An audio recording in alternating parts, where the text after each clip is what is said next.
we're going to take a look together at one great email from a multi-seven-figure brand. There are exactly 5 things that they did absolutely fantastic inside of this email.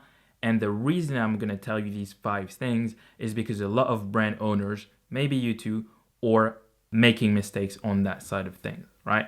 So if you're doing this mistake, these are obviously going to lower your conversion. I'm just going to go over everything so you can tweak the mistake that you're doing one at a time. First thing is we're going to go over that email together. We're just going to read it very quickly so you have an understanding of like exactly what it covers. So this is an email from Byte. They're selling a deodorant inside of this email. So let's go through it together. Gentle enough for the whole body. Call to action right here with the hero section over here. Need convincing. Handling objection really quickly with unique selling points. One other section, again, apply it anywhere, take it everywhere, right? Call to action.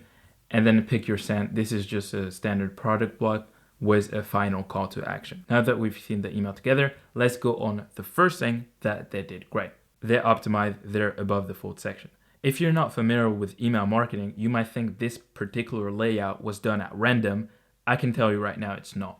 Because if we take a look right here, these 2 platforms right here, mobile and desktop, are the platform that people will use the most when they open your email. So right here, you have the first thing they see inside of that green box. You have the first thing people see when they open your email. Very similar on desktop. This is the first thing they see when they open your email. And I can tell you right now, a lot of brands, when they write the copy for their email, when they design it inside of their design software, they look at their email as like every section is just as important, or every section like will get the same level of attention. I can tell you right now, like this is completely wrong, because you have to think about your email like a landing page. A lot of people will see that main section right here, your hero section. Barely anybody will see your footer, or like not barely anybody, but way less people will see it, right? So all of your attention, or like most of it, should go toward making that section right here, that hero section, as optimized as possible. You have to grab people's attention there, engage them enough to where they will read, click, and then purchase. This is all done within that green box right here, and I've transcribed it over this email section right here. So this is why I say their email is really optimized correctly, because right here they have their headline, which catches people's attention in the above the fold section in green right here. They also have their call to action, and they also have this right here, free welcome kit for plastic free July, right? Everything is packed into that one section so they can basically grab people's attention and then get them to click without them having to scroll, essentially, right? So this is very important. If you want your emails to convert, you need to have your headline, which catches people's attention, and ideally also a call to action in that above the fold section too. Okay, now that we've talked about the hero section, we also need to talk about what they did great with their button contrast, and their color choice, essentially. Because this right here is a fantastic color choice. We're going to talk about their branding later and how they used it inside of their email, because a mistake I see a lot of brands do is basically they pick this button right here, drag it inside of their email, center it, maybe replace the one Byte has with a button that is very similar to this one, and the mistake is the button doesn't contrast at all, and it just confuses people, right? They open the email and maybe they start reading the copy too, and then they just forget to click on the button, or maybe they don't even see the button to begin with because it blends together with like the background image too much, or because it just has the same color as the headline, and they just don't see the button. But when it's just yellow like the one they chose, then it's just way better. People's attention tends to lean towards that way better, and you get higher click-through rate, higher conversion through that. Now, I know that this email is a campaign. I'm subscribed to their newsletter, and I haven't clicked on any email that they've sent me, but I just always open them. That's kind of the setting my inbox has. But yeah, this email would absolutely crush it if it were to be in a browse abandonment. So if you're not familiar with what a browse abandonment is, it's basically, in the context of this email, it would be an email sent, or a sequence of emails sent when people go to the deodorant product page and then leave the website right after that without placing an order. So this email right here, not only can they use it as a campaign, so for people who are just on their email list, they can use it for that, but they can also add it to a flow where it's like evergreen and just send to people who are interested to boost the conversion rate of people who just left the site without converting. So this is it for button contrast. Just don't use buttons like that. That blends in with the background too much. Just don't do that. It will hurt your conversion rate. The next thing they do great is the flow between each section makes perfect sense. So if we look at this hero section again, 3 things can happen when people open the email, right? Let's say they read the headline. Most people will do that. And they are interested enough to click on the button right here and be redirected to the site. This is the first thing that could possibly happen. There are 2 other scenarios.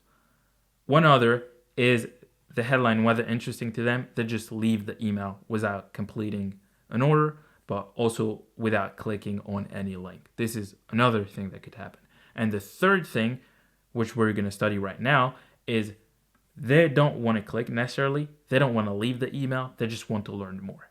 And guess what their next section is? Need convincing ? So in here, they'll basically go over their unique selling proposition, just quick feature of the product, benefits of the product and stuff like that. Another section, apply anywhere, take it everywhere. This is another benefit of the product. And here, another call to action, right? So if after learning more about the product, they are interested enough to click, then there's another CTA. And then here, last section, they kind of have an opportunity to pick exactly what font they want. So they have like multiple one. This is a GIF originally, but I had to take a screenshot. So this is the static version, but this is one scent they have. This is another one. It kind of like flows in the email in a GIF format, right? But here, once they've gone through most of the benefit that the product has, maybe now they're interested enough because they've scrolled through the whole entire email. And now at this point, it makes sense to put another CTA to the very bottom because you don't want them to have to scroll to the top again. You want to make things very easy for them. And that's why adding a CTA to the very bottom of the email is just great, right? So the section make tremendous sense. The fourth point is making the information easy to consume. And this is something they've done great, right? I'm mostly thinking about this section right here, but as you can see, they've used really quick bullets that are easy to consume for people to skim through instead of like reading a huge text block. Because this is what most brands would have done, right? They would have added like a huge block of copy right here. Now that's tough to read. If you make it engaging enough, people would probably maybe go through that. But adding a section right here that is just like that with like quick bullets, easy to skim through, is always gonna do better, especially on email that are 100% design, right? I'm saying 100% design as opposed to plain text email where it's just literally a copy and paste from a Google Doc where it's literally an ad in a written format, just pure text, right? In design email, sections that are easy to go through just like this one are always gonna do better than just huge text blocks like here. So I'm gonna show you really quickly what I find work best when it comes to graphics sections that are easy to skim through. This is one I really like. This is from a brand that sells wine, but essentially it's just a quick table with a number on the left and exactly what that number stands for your brand. So you can just pause this video and actually go through that graphic, but just 2x the amount of wine in a traditional bottle, leading to less waste and fewer orders, right? And you just add a number and exactly what it stands for. It's just easier to consume. Now, the next graph is a pie chart one, and this one tends to do really good for brands in the food industry. I'm sure you can use it for others, but this is just the one example I have top of mind right now. And for example, you could say like, our competitors use X, Y, and Z ingredient that is terrible for you.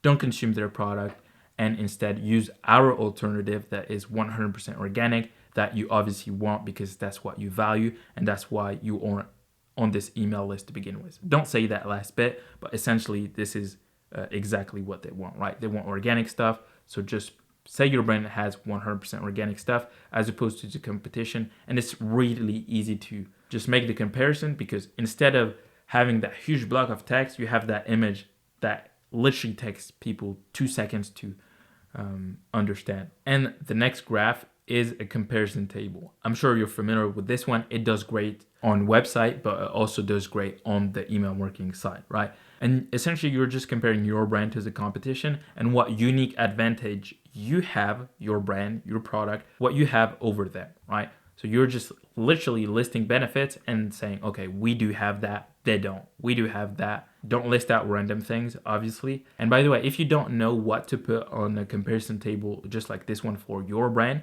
just look at your reviews. Just look at exactly what your customers say they love about your product and what they hated about alternative when they bought from your competition, right? And if you list out all of them in a comparison table format, again, it's easier to consume. People will understand what you mean in like a very short amount of time.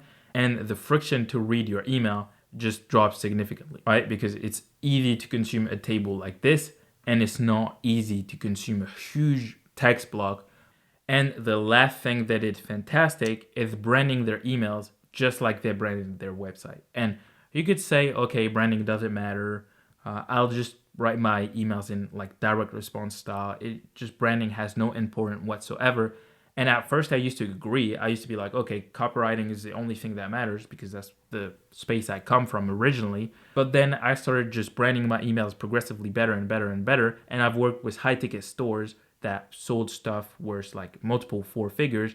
And I've definitely noticed that after implementing like correct branding and dialing things on the branding side, then we got consistently more four-figure orders and more high-ticket orders.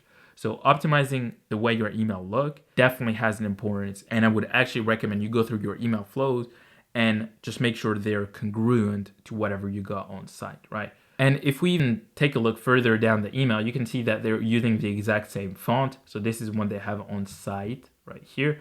This is the one they have on the email side. You can see it just matches. It's the exact same one. Now, the other thing I also wanted to say is like a lot of brands, what they would do is like instead of using the same font, they would just use kind of something that is very non-branded, to say the least. And if people go from your email that just looks like this to a website that looks like this, one, it's not congruent, and two, your email makes you look scammy. And I would say that applies to you, especially if you're selling high ticket stuff. Your email needs to be on brand. Now, you can't afford to have people look at an email design that is like this and be redirected to a website that looks like this, right?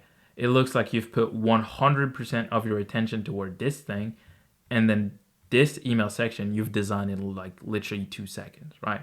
So it is genuinely a bad look for your brand, as opposed to this, which looks amazing and is totally on brand. And when I talk about design, I'm never talking about it from the artistic lens, right? I'm not an artist. I'm literally making email purely for the sake of conversions. So when I'm talking about optimizing design, I'm literally doing that so people are more inclined to spend more money. And that's something I've noticed, right? If you consistently send great copy along with great design to people, that combo performs way better than just good copywriting. It's just a fact, because people see you as more legit and then they tend to spend more when they have that belief, right? Totally normal. If you found that breakdown valuable, I'm gonna put another resource in the description on how you can go from $0 made from email marketing if you've never tried it before to 7 figures from email marketing in just 1 year, right? If you applied everything I put inside of that document, it's very realistic for you to hit that if you already got some traffic coming to your site and you already have like a few email list subscribers, right? So I'm gonna put that document inside of that description. And if you would rather skip the guesswork entirely and have your emails working straight away, then you can click the link below to start working with me. I'll write, design, and launch your emails so you can make between $30,000 and $100,000 per month from that funnel and have everything working without you having to put any ounce of attention into your email funnel, right? So if this is of interest to you, just click the link below to schedule a call with me, and I'll talk to you soon. Cheers.